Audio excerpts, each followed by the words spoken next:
Et on en vient à la délibération d'Essol 4, aide alimentaire, février 25. Et la parole est à Gérald Briand. Ah oui, ça va plus vite.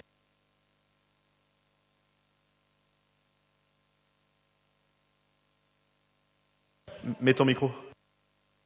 Profite de cette délibération pour faire une petite incise, c'est-à-dire de profiter de la science de Pierre-Yves Arnaud et de son expérience pour nous relater un petit peu ce qui s'est passé dans le cadre de ce sujet-là, c'est-à-dire l'action alimentaire en 18e, parce qu'avec Action alimentaire, nous avons pu avoir une photographie de où en est le 18e, comment ça se passe, quel dispositif, et je pense qu'il y a quelques enseignements précieux que tu peux nous donner par rapport à cette initiative. Merci. Merci beaucoup. La parole est à Pierre-Yves Arnaud. Merci, Monsieur Briand, effectivement, de faire appel à cette science, mais qui n'est pas la mienne, qui est celle, effectivement, des associations du 18e arrondissement, de notre EPS aussi, du travail d'action contre la faim, donc qui a fait un diagnostic. D'ailleurs, il faudra que je fasse parvenir à l'ensemble des élus du 18e arrondissement, qui donnent beaucoup d'informations sur l'état des lieux. Alors, je ne suis pas le gars qui amène les meilleures nouvelles de la soirée, notamment sur la question d'aide alimentaire, puisque l'étude pointe une chose que je pense que les uns et les autres nous connaissons très bien, qui est le 18e est l'un des quartiers, arrondissements, villes les plus touchés par la précarité alimentaire de tout Paris et même de la région Île-de-France.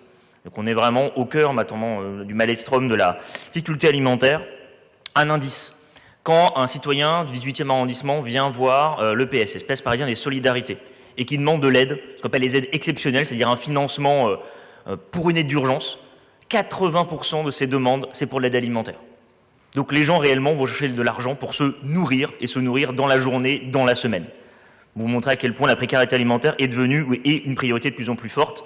Ce que disent toutes les associations et tous les acteurs aussi, et je pense que nous le constatons là aussi, l'augmentation de la pauvreté se traduit bien sûr par l'augmentation de la demande alimentaire. Nous la voyons tous, le 18e est confronté, et toute la France, à une augmentation forte de la pauvreté depuis les dernières années. Ça se traduit par la demande alimentaire. Je vous invite le soir à aller faire un tour devant une distribution alimentaire étudiante des Restos du Cœur à côté à l'espace Poissonnier. Je vous invite à aller faire un tour le soir devant 110 boulevard Barbès et de voir la queue que nous avons devant. Ces queues ne désemplissent pas et au contraire, elles augmentent année après année. On est au moins à plus 30% depuis 2019 et la période Covid, par exemple au Restos du Cœur. Donc la question de l'aide alimentaire, elle se pose d'autant plus fortement qu'elle est aussi renforcée par d'autres inégalités. Là aussi, une dernière chose, nous sommes l'arrondissement de Paris qui a la plus faible taux de couverture en termes de personnel de santé.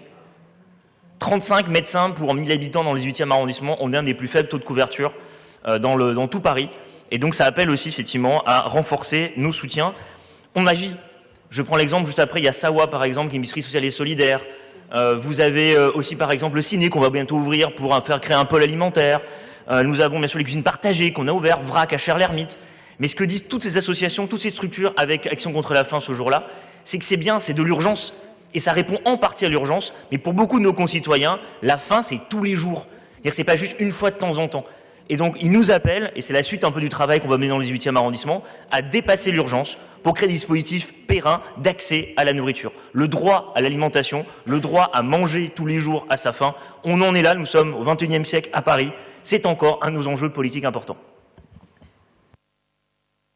Merci beaucoup. Est-ce que sur ce sujet qui est, comme vous l'avez dit l'un et l'autre, un sujet central partout en France et singulièrement dans le 18e, comme d'ailleurs souvent l'ensemble des sujets nationaux ont une résonance dans le 18e, est-ce qu'il y a d'autres demandes de prise de parole? Si je n'en vois pas, je vais mettre aux voix la délibération d'Essol 4, qui est pour, qui est contre, qui s'abstient, qui ne participe pas au vote. Elle est adoptée.